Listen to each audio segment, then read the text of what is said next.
how is that sky? Isn't it fantastic? All day we've had these amazing skies. Very eventful day, and I'm worn out.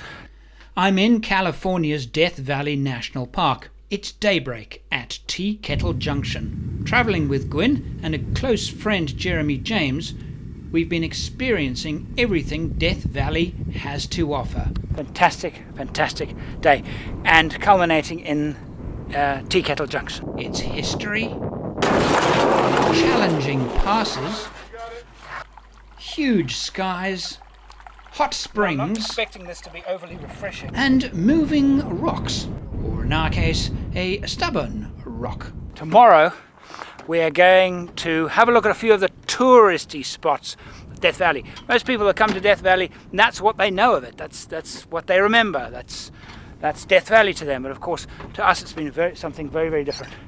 And tomorrow night, we may leave the area depending on time. Generally, our travel times have been longer than we expected. So, but we're not sure what's happening tomorrow. But what we are doing is we're missing out a short piece because, well, we've run out of fuel. We have enough to get to ourselves to a refueling point, but there is a section that I wanted to do. Can't do it. Just don't have enough fuel. And I'm sitting on under half a tank, and it's at 110 miles on the Odo. So, but a fantastic day.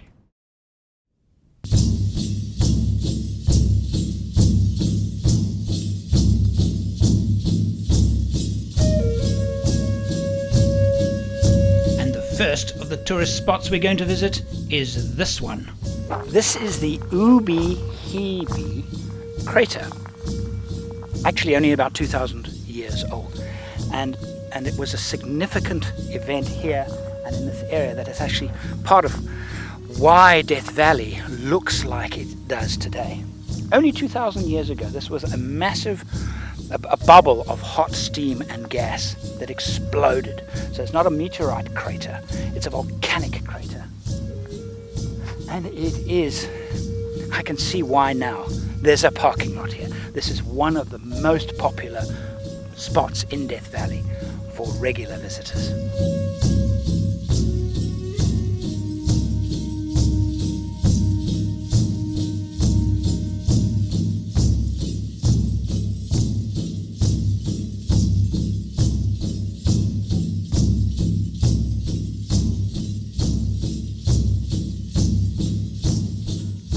Okay, this place has a great name. It's called Furnace Creek. What a brilliant name, what an apt name, because,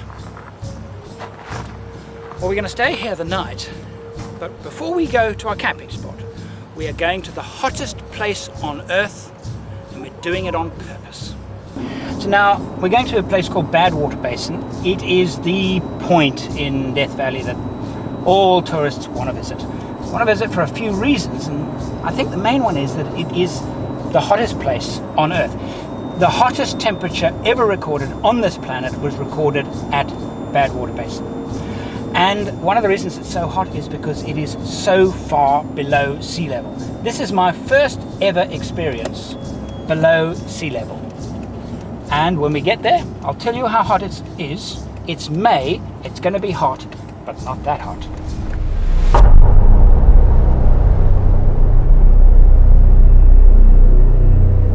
One of the challenges has been to figure out how long it would take us to get to certain places, and my big mistake was that I didn't realize how big this place is. It is the largest park in North America outside of Alaska. It is absolutely vast, and I'm standing now in Badwater Basin.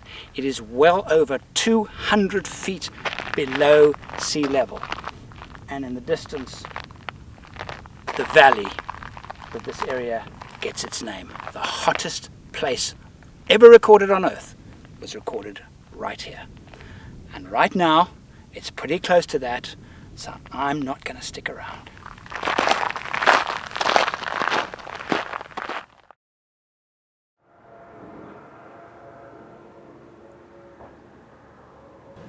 Furnace Creek Campground. I have two things to say about it. Firstly, very, very hot. Secondly, don't come here. That was one of the worst nights camping I've had in decades. Very, very hot. It was probably 35 degrees by the time we actually went to bed. And during the night, the temperature plummeted to 34.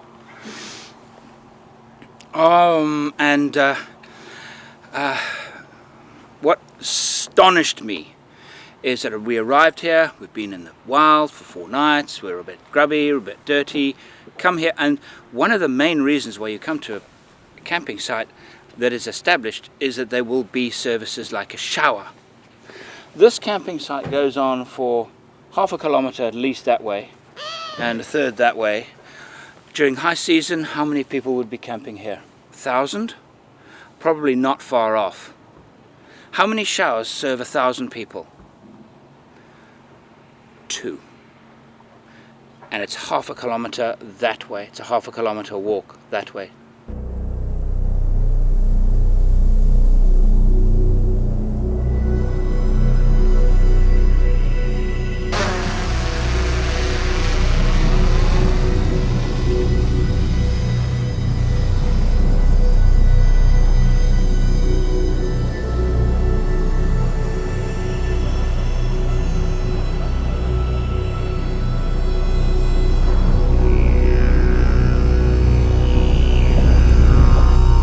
With the memories of a wonderful trip, we leave Death Valley and head to Nevada. Right, so Big Sky Country, this is Nevada we've left behind us. Death Valley, we've climbed up, we're now well above sea level, and open plains of Nevada. And of course, the moment you cross the state line into Nevada, you know it's Nevada because there's always a casino. And in this particular case, the most interesting signpost I have ever seen in my entire life. Hot sauce? What do they do with it? Here we go then, Las Vegas. Happy? Good, so am I. I'm sorry, I don't like Las Vegas. Time to leave. Total contrast to the day before. It is now raining. So there you can see Arizona. We have passed through Utah. We're now in Arizona and we're on our way to the Expo West in Flagstaff. Before we go there, I'm going to spend some time in the Grand Canyon, and I think I can find an amazing campsite. Again, wild camping. Last year I went there and stayed in the tourist areas and photographed it, and it was very nice, but it was very touristy. And now I'm going to go and spend some time wild camping, but I don't know how good the instructions I've been given are. I'm going to be able to find it, and I'm getting very, very wet, and it's actually quite cold. Okay, Gwen. Okay, you good? We've got to go back to the car. Give me the camera. I'll put it under my thing to protect it from the rain. Come on. Okay, let's go. Okay, you ready? Yeah. Okay, don't slip. Let's go.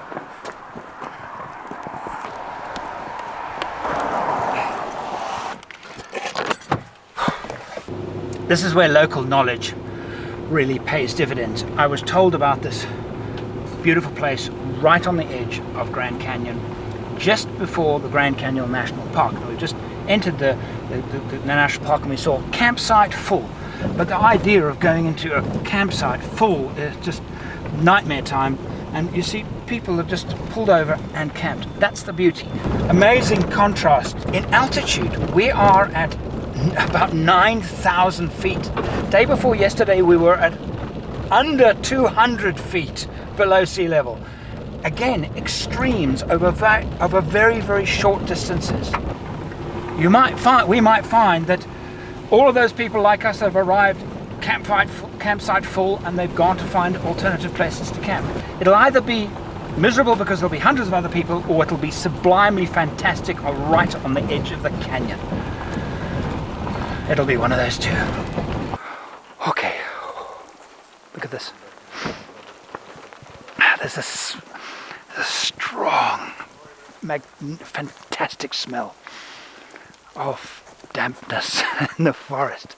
I'm going to take a little walk. You see there's one guy over there, a little tent over there. That's all he is, just on his own there. It is raining. I must get my jacket, but I really just wanted to show you. I mean, this is the Grand Canyon. Look over there. Look, that's it. Can you see it? Nor can I. Get myself a jacket. And now I present to you, in all its majesty, the Grand Canyon. So, in the early part of the series I mentioned that I was building a camper, my 6-wheel drive, and that the camper had to be suitable for exterior and interior viewing. Now many of you in South Africa, maybe Australia too, maybe other parts of the world would be saying, well, why do you want to, I mean, the whole point of camping is being outside. I couldn't agree with you more. That's why we do this. However, in conditions like this, you actually want to be inside. Now, if it had been really windy at this very moment, it would be miserable out here. The rain is quite strong, so I mean, we're getting wet. That's not terrible. But we can get totally dry and totally comfortable in there. That's why this camper that I'm going to develop has a dual personality. Man, it's wet.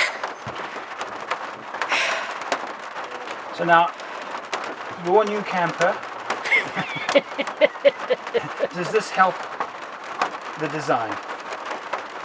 The weather we've been having while we've been traveling? Oh, for sure. We had unbelievably hot weather in Death Valley. Furnace Creek was mind-bendingly hot for someone who now lives in England. And then into this, still ice on the ground outside. I mean, that's cold. And it's raining. And camping in the rain is never fun. Being in a nice place is fun.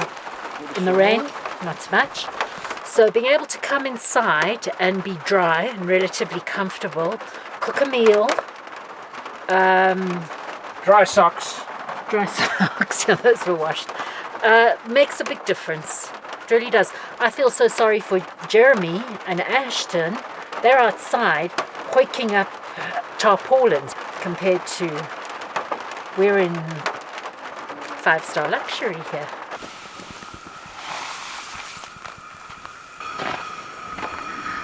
Now, here's the rub. Jeremy is actually half American Indian. His father. So we'll see if these ancient skills are still there, or whether years in Oregon and Seattle have erased them completely. Let's see. Take your bets, folks. Oh, sorry, we're not in Nevada. Can't do that. What is obvious is there has been some advance. Jeremy is not using the traditional way of rubbing sticks together, but rather a firelighter from Walmart. Well, if it doesn't work, it's probably because I'm the low man on the totem pole. It looks like we're trying to make a fire. What we're really trying to do is make coffee. We're just going to have to circle the wagons and go. I'm trying to send a smoke signal that says this wood is very, very wet. The Grand Canyon was first introduced to me in a meaningful way in 1985. I was a young lad. I had entered the television industry as an editor and I was editing big budget commercials. And I went to New York for 2 weeks. My first visit to Times Square, and edited a commercial for cigarettes for the Rembrandt Group in South Africa. Was shot in the Grand Canyon. If you feel like getting away to the wide open spaces, go. When the vastness of the canyons invite you, reply. I remember clearly thinking, oh, what an amazing place, and how well they were looking after it in terms of a natural heritage, a place of great beauty. The camera crews that went in there had to take everything out. They went down the mountainside and shot. They were on horseback. They were also on rubber ducks. What do they call them? Those enormous inflatables, riding the rapids, ending up on a magnificent shore on the Colorado River.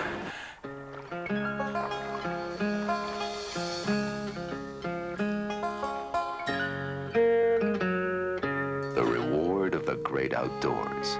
And actually, in the big cinema movie we made, 7 minutes long, they weren't actually allowed to use product. They weren't allowed to actually have a cigarette at the end of it. They just had to have coffee.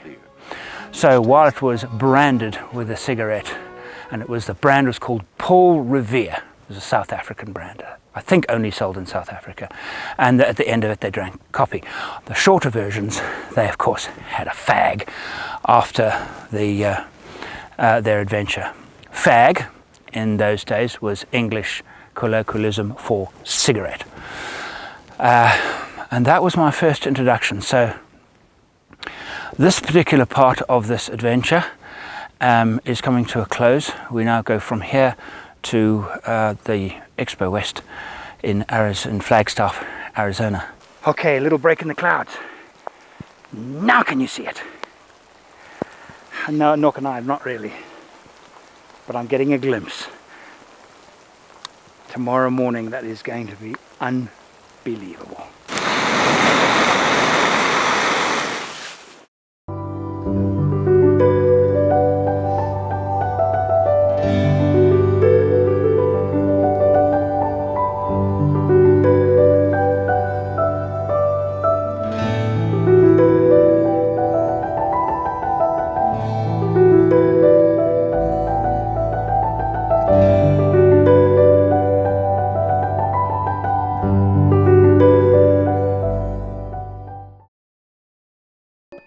Did you enjoy that? Then please subscribe. If you'd like to take our relationship to the next level, from just $1 a month to support my productions. Or if you'd like to download everything I've ever made, go to forexoverland.com.